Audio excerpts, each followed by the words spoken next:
நீதித்துறையில் நீதிபதிகள் நியமனம் தொடர்பான அதன் ஆணையமான ஜேஏசியின் கூட்ட நிமிடக் குறிப்புகள் கசிந்ததாக கூறப்படுவது தொடர்பில் விரிவான விசாரணை தேவை என்று முன்னாள் பிரதமர் தான் ஸ்ரீ முஹிடின் யாசின் மற்றும் முன்னாள் சட்டத்துறை துணை அமைச்சர் ராம் கர்பால் சிங் ஆகியோர் கோரிக்கை விடுத்துள்ளனர்.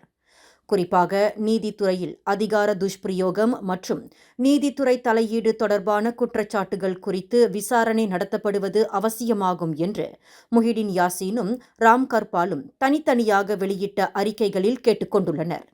இந்த குற்றச்சாட்டுகள் உண்மையாக இருக்குமானால் நீதித்துறையில் நீதிபதிகள் நியமனத்தில் ஒரு நபர் தனது உரிமையை பயன்படுத்தக்கூடும் என்று முஹிடின் குறிப்பிட்டார்.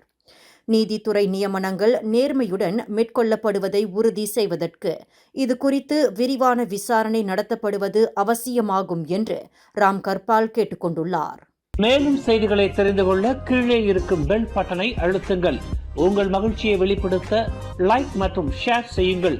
தொடர்ந்து திசைகளோடு இணைந்திருக்க சப்ஸ்கிரைப் செய்யுங்கள்.